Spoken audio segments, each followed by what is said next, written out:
Good morning, students. In our previous lecture, we had a discussion on formation of ionic bond.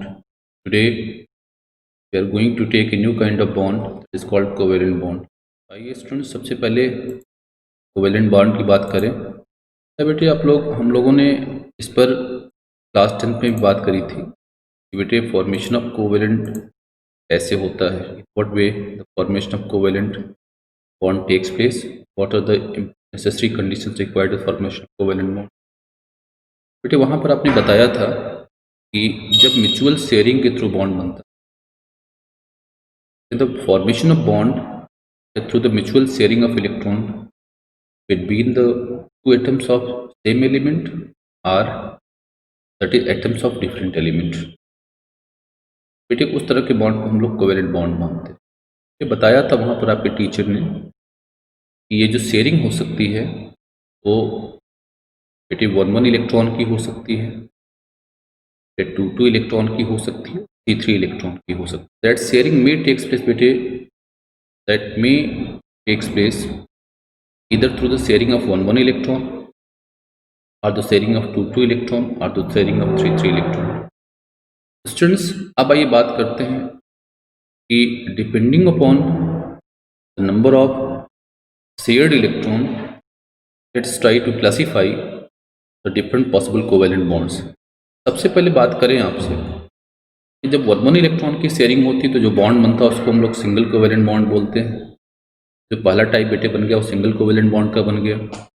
जब 2-2 electron की sharing होती है तो कहते हैं बेटे that is your double covalent bond बनेगा। जब बेटे 3-3 इलेक्ट्रॉन की शेयरिंग होती है तो हम लोग कहते हैं ट्रिपल कोवेलेंट बॉन्ड बनता है। सिंगल कोवेलेंट बॉन्ड को बेटे हम लोग एक सिंगल डैश लाइन से शो किया था, डबल को डबल डैश लाइन से शो किया था, बेटा ट्रिपल को ट्रिपल डैश लाइन से आपने शो किया था। स्टूडेंट्स इसके बाद बात करते हैं कोवेलेंसी की।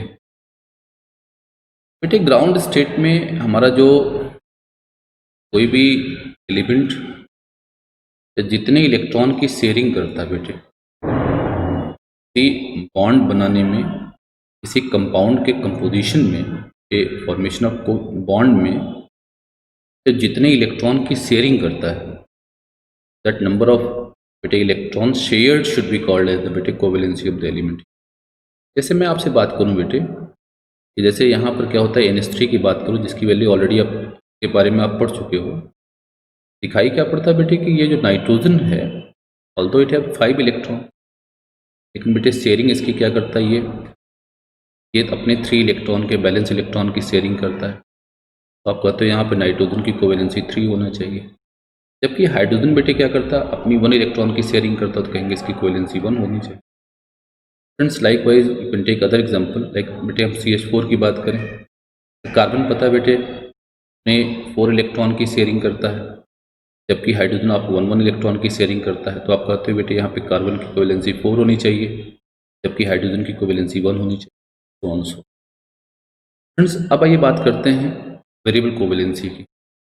एक कुछ सिचुएशन हमारे पास आपको दे रहा हूँ कि जैसे केस ऑफ फॉस्फोरस है बेटे, ऐसे आप सल्फर की बात कर सकते हो। तो you have the example of phosphorus, you have the example of sulphur, you have the example of halogens. बेटे क्लोरीन ब्रोमीन की बात कर सकते हो, आयोडीन भी ले सकते हो, लेकिन क्लोरीन ब्रोमीन की बात कर सकते हो। बेटे होता क्या है इनमें, जो ये पता है ये हमारे P ब्लॉक के एलिमेंट हैं बेटे, लेकिन पता है इसमें जो D सबसेल होती है इनकी वैकेंट होती है। These have tendency to increase its number of unpaired electron in some of the situation। जैसे बेटे फास्फोरस की एक एग्जांपल लेके आपको बताता हूँ। लेट बी द फास्फोरस बेटे एटॉमिक नंबर 15 है इसका। जब आप लिखते हो इसके बैलेंस शेल कन्फिग्रेशन को लिखते हो 3s2 या 3p3 बेटे 3d0। पता है यहाँ पर बेटे आप अगर निकालो होम रूल का यूज करके तो कहेंगे 3 अनपेयर्ड इलेक्ट्रॉन है। तो ठीक है, 3 अनपेयर्ड इलेक्ट्रॉन्स की कोवेलेंसी नॉर्मल कंडीशन में 3 होती है, लेकिन बेटे दूसरी कंडीशन में क्या कर सकता है, in some of the situation, in some of the compound बेटे ये जो करता है अपनी जो कन्फिग्रेशन को बेटे ऐसे बना लेता है। और this can be achieve through the migration of बेटे paired electron of 3s subshell to 3d1। आप देखो यहाँ निकालोगे तो बेटे यहाँ को 5 मिलेगा। बेटे कुछ कंपाउंड में 3 इलेक्ट्रॉन की शेयरिंग करता है बेटे, कुछ में electron number of unpaired electron को इंक्रीज करके वो शेयरिंग 5 भी करता है। कहेंगे ऐसी सिचुएशन की इक्विवेलेंसी 3 मिलनी चाहिए और इस सिचुएशन में टेस्ट की इक्विवेलेंसी 5 मिलनी चाहिए। Students, likewise you can use the same logic in order to decide the covalency, variable covalency of sulfur as well as the variable covalency of your halogens here. Students, अब हमको जो बात करनी है बेटे कंपाउंड के लेविस डॉट स्ट्रक्चर की बात करनी है। तो आपने इसके बारे में भी सीखा था। मैं थोड़ी सी बात आपको कुल बताता हूँ। जब आपको बेटे लेविस डॉट स्ट्रक्चर ड्रॉ करनी होती है, खासकर कॉम्प्लेक्स आयन की बेटे या कॉम्प्लेक्स मॉलिक्यूल की, तो बेटे खासकर हम कोवेलेंट कंपाउंड की बात कर रहे हैं, तो वहाँ पर क्या होता है कि आपको सजेस्ट ये किया जाता है कि सबसे पहले बेटे उस मॉलिक्यूल में प्रेजेंट जो बैलेंस इलेक्ट्रॉन है उसको डिसाइड कर लिया जाए। फिर बेटे उसका उस मॉलिक्यूल का या उस आयन का बेटे स्केलेटल स्ट्रक्चर ड्रॉ किया जाए, मतलब बेटे पोजीशन फिक्स की जाए कि सेंटर में किसको रहना है और बेटे और सराउंडिंग में किसको रहना है। तो फिर बेटे सेंटर और सराउंडिंग डिसाइड कर लीजिए। ज़्यादातर हम लोग बात क्या करते हैं कि जो एलिमेंट इलेक्ट्रोपॉजिटिव है बेटे, जिसकी रिलेटिव इलेक्ट्रोपॉजिटिविटी बेटे वहाँ पर हाई है, that should be kept in centre, where as बेटे the elements with higher electronegativity should be placed in surrounding. फिर आपको क्या करना है, you have to distribute the बेटे present valence electron in such a way that each of the element get their corresponding बेटे nearest electron, that is noble gas electronic configuration. बेटे इसके through आपको जो स्ट्रक्चर मिल जाएगी डेफिनेटली उसको आप कहेंगे वो डॉट स्ट्रक्चर आपको मिल गई। बेटे अब पता है ऐसे डॉट जो बनते हैं, इसी डॉट को क्या करो आप डैश लाइन से रिप्लेस कर दो, तो डेफिनेटली बेटा जो स्ट्रक्चर मिल जाएगी उसको हम लोग कहेंगे बॉन्ड स्ट्रक्चर है। फॉर एग्जाम्पल एक मैं आपसे केवल एक चीज़ देता हूँ, जैसे मान लो that you have to write the structure of CH4। बेटे पहले इसमें क्या करो, बैलेंस इलेक्ट्रॉन का कैलकुलेशन करो। पता कार्बन के बैलेंस इलेक्ट्रॉन बेटे यहाँ पर हैं 4, चारों हाइड्रोजन के बेटे 4 हो जाएंगे, कुल मिला के 8 हो जाएंगे। फिर आपको क्या करना है, स्केलेटल स्ट्रक्चर ड्रॉ करना है। कार्बन इलेक्ट्रोपॉजिटिव बेटे should be placed in centre, कर दिया आपने बेटे। इसके बाद इसकी सराउंडिंग में जो मोर इलेक्ट्रोनेगेटिव बेटे एटम्स हैं उनको लिख लिया आपने। तो इलेक्ट्रॉन का बंटवारा कैसे करना है पता है, हाइड्रोजन अपना डुप्लेट कंप्लीट करने की कोशिश करेगा बेटे, 2 इलेक्ट्रॉन चाहेगा तो सबको क्या करो, कार्बन हाइड्रोजन बेटे इस तरह से इलेक्ट्रॉन का डिस्ट्रीब्यूशन कर दो। इसके थ्रू आपको क्या दिखाई पड़ेगा, जो कार्बन है वो बेटे अपना ऑक्टेट कंप्लीट कर लेगा, वेट द बेटे जो हाइड्रोजन है वो अपने duplet into electron valence shell में कंप्लीट कर लेंगे। इन दिस वे आप कह सकते हो कि दैट शुड बी द बेटे your Lewis dot structure of your CH4 molecule. अब करना बॉन्ड स्ट्रक्चर ड्रॉ करनी बेटे, क्या करना है, कहा था कि जब उन इलेक्ट्रॉन की शेयरिंग विद बेटे 1 डॉट लगाइए। तो देखो ये आपने क्या किया, जो आपने बनाया यहाँ पर उसको 1 डैश लाइन से बेटे रिप्लेस कर दो, तो जो ये स्ट्रक्चर बन जाएगी इसको हम लोग बॉन्ड स्ट्रक्चर बोलते हैं बेटे। वेयर दिस स्ट्रक्चर को हम लोग क्या कहते हैं, इसको हम लोग उसकी डॉट स्ट्रक्चर बोलते हैं।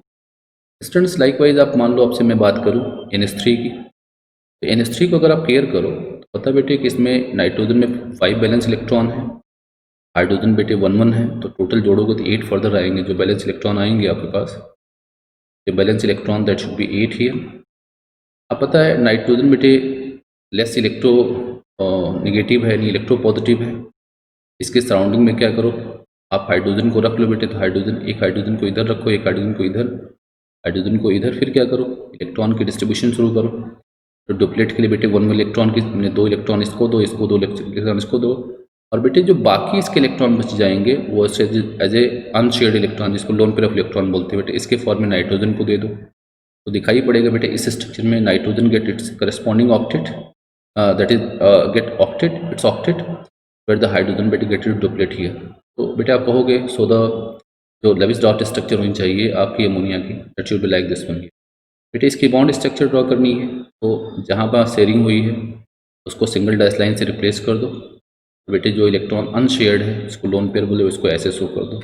इन this way you get the structure of बेटे of Lewis dot structure at the bond structure of your ammonia here. बेटे अब बात करनी है कि what are the factors which affect the formation of covalent bond. तो पहली कंडीशन आपसे कहा था the both the element should be बेटे electronegative, that is your non metal. बेटे जो एटम्स होना चाहिए that should be the atoms of non metallic elements, दूसरा बेटे element should the high value of ionization enthalpy, second factor है। जो third है बेटे जो atom should have the higher positive value electron gain enthalpy. और चौथी बात बेटे both the atoms have the nearly same value of electronegativity. But if any atoms are seen a different element, but it follows all these conditions, definitely these have tendency to form here covalent bond here. Friends, using all these ideas, try to attempt this problem here. Thank you.